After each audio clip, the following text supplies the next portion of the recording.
speak to us on the powers that Scopa has over members of the executive, we're joined by Standing Committee on Public Accounts chairperson, that is the former chairperson, Themba Godi. Unfortunately, the current chairperson is still tied up in meetings related to this matter.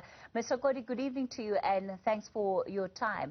The big debate now is really around the role that Scopa can play in terms of ventilating this issue, holding the president accountable, and to what extent that can happen. So if there are limitations to the work that Scopa can do. As somebody who's been head of this particular committee, you can give us a bit of light in terms of that. So what can Scopa actually do?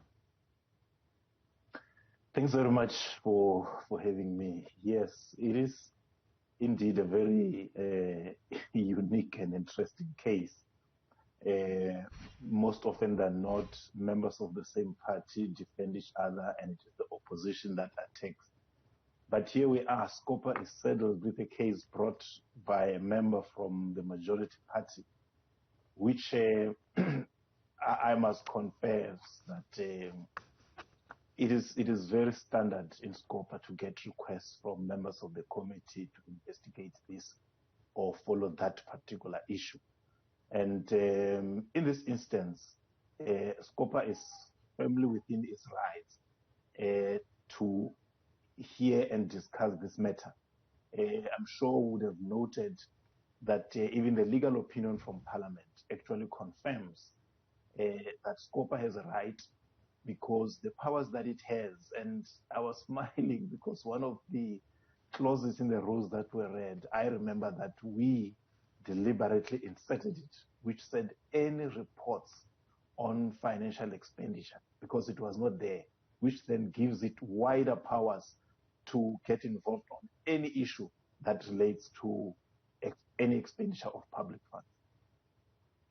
So effectively, Scopa does have room to look into this matter, but can Scopa make a finding against the president? Well, look, I think for me, having watched over Newzroom Afrika right at the beginning as they were, I got a sense that fundamentally there are two issues. One, it is the political aspect, and secondly, it is the procedural aspect.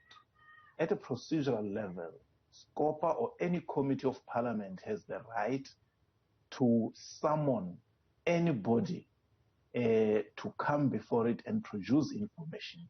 And to be called by a committee of parliament and refuse to come is a criminal offense. So Scopa or any committee of parliament can call anybody. However, you will agree with me that politics will be weighing very heavily in the deliberations. And already you can see from the inputs from the ANC side and even the legal advisors, they are leaning more towards let's not summon, let us invite first.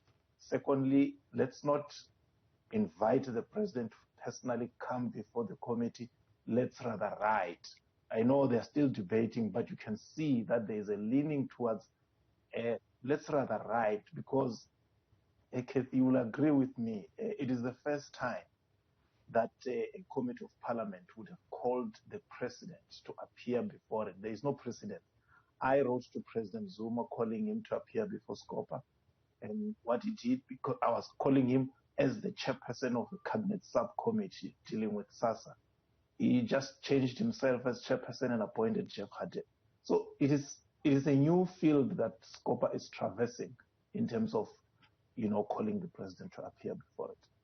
A new field, but is it not a necessary field? So, you talk about the fact that there are multiple strands to the story. Some may be stemming out of the internal politics of the ANC. But beyond that, Parliament has a duty to hold the executive accountable.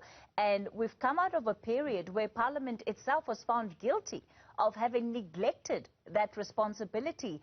And by and large, the reason why the executive in this country is able to get away with as much as it does is because often that accountability mechanism that needs to come out of Parliament is lacking. So if this, yes, as unprecedented as it might be, is a change, is it not a welcome change?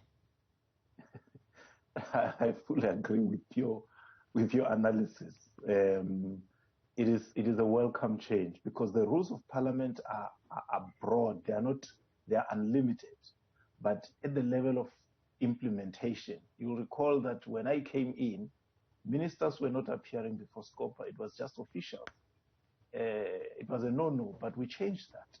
So here we are. The president is himself alleging that he has information about the misuse of public funds, and it is only correct for Parliament and good for Parliament's image to have the courage to apply its own rules, its own powers, its own procedures, and call him. I found it very interesting that I'm sure you heard that the State Security Agency was more than willing to start providing information to Scopa. So I would imagine that whatever political fallouts are going to emerge out of it, but Parliament itself, having allowed this matter to be ventilated, and you, the media, having covered it for us out there, I think it is actually moving our oversight processes a step higher. Let's talk about what process may unfold. We know that the ANC is certainly not happy about this, and in fact they want this particular request to be withdrawn. Of course, Mr. Dirks has refused to do that. So what happens now in terms of due process being followed? Is there another way that this matter can be taken off the agenda?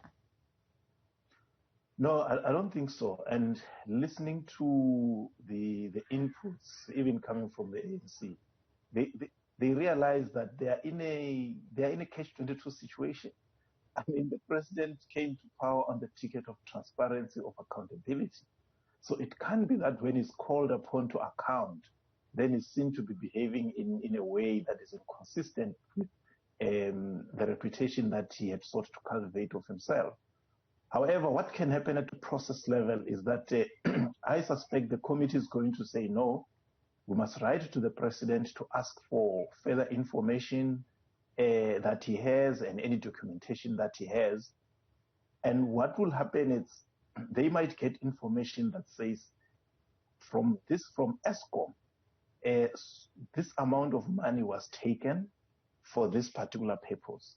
From this department, this is what happened. From SSA, this is what happened. And then the committee will then say, fine, thank you, President, you have given us information. Now let us run after the culprits in this department. So that's how the president will be wiggled out of the whole issue, because he is not the one guilty of stealing money, but he's a witness or has information about people who have stolen money.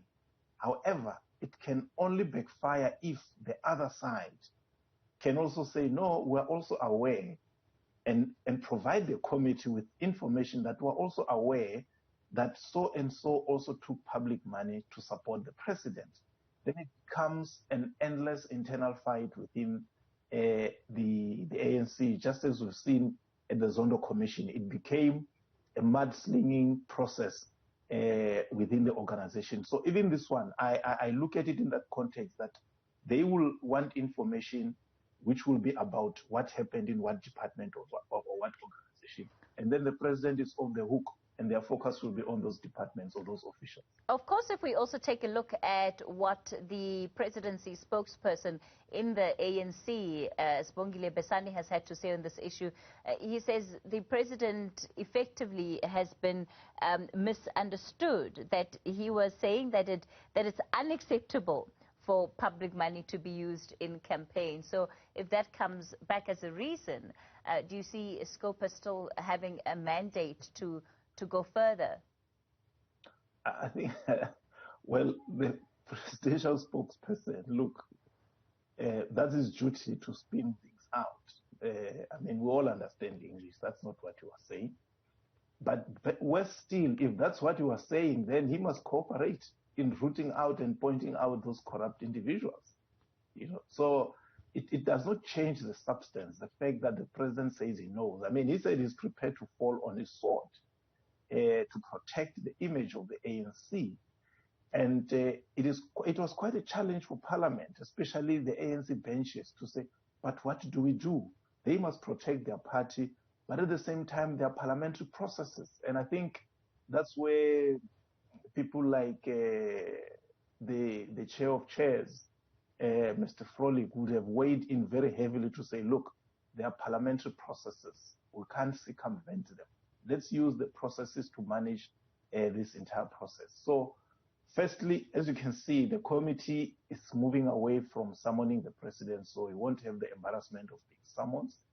They'll probably give us information, and that's where it depends what information he has and what information he can give them. Former Scopa chairperson Themba Godi weighing in and sharing his insights, of course, as the previous chair of that committee.